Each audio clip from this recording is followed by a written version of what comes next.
So in the past video, I talked about magic and how most people have been using it unconsciously in their lives. So they're kind of floating by the breeze, pretending that they're victims, or actually being victims of their own power, instead of being the controllers of their own power and destiny like they should be.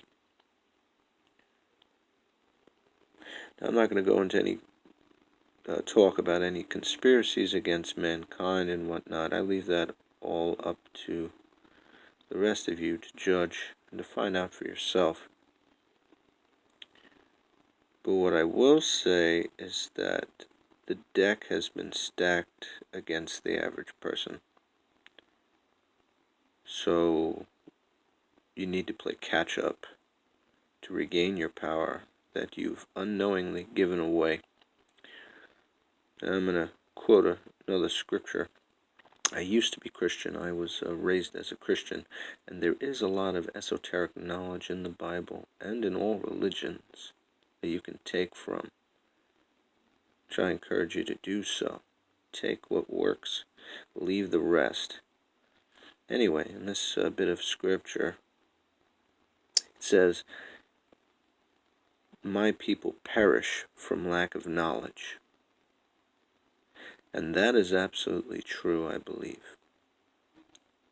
And I've seen it over and over again, even in my own life, in my old programming that I had to get rid of.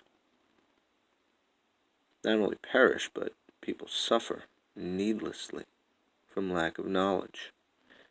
And they're programmed not to seek out more knowledge.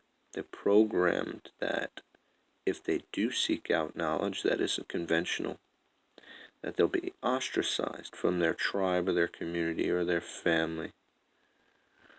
And so people are so afraid of being different and rejected by their tribe or their family or their friends, that will keep them in line so that they won't seek wisdom that is outside of the box, knowledge that is outside of the box. So I'm going to give you an exercise that you can try yourself, and you judge by the results. Now, it's a type of auto-suggestion that's going to help reprogram your subconscious mind. Now, the example I'm using is wealth. Most people have a lot of trouble with money.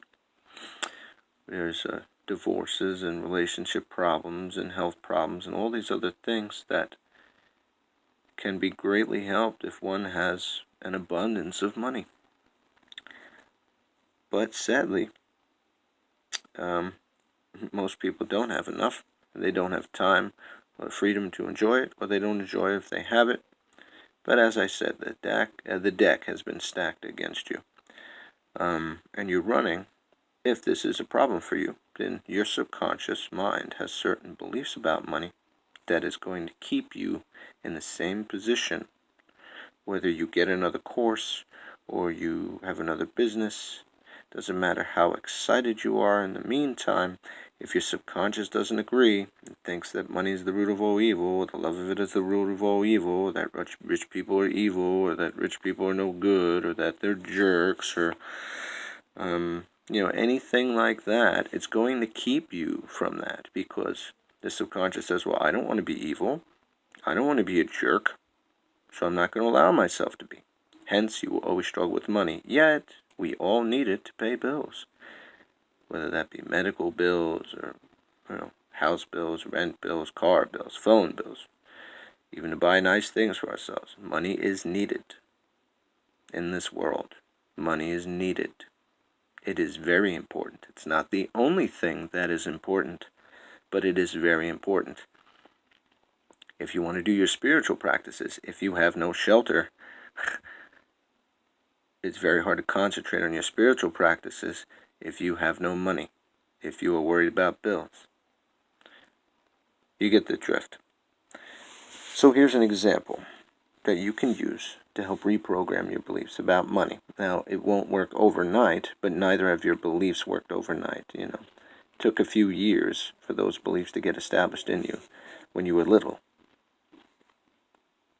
But it was a lot easier then to get access to your subconscious because you were a big sponge and you didn't have the filters that you have now. So, let's start with this one. To reprogram some of your money beliefs. Before you go to bed at night, I want you to repeat this to yourself in your head over and over again as you fall asleep. Okay? Having lots of money is a good thing. That's all you're going to do. You're going to repeat this over and over again as you go to sleep every night. And I want you to do this for 30 days. And then you tell me if you have different results with your money. Because you can cast a spell for money. Lots of people do that. But they usually do it out of desperation. And they're hoping, they're swinging at the fences, hoping that it's going to come as soon as possible.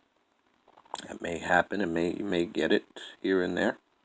But it doesn't solve the long-term problem.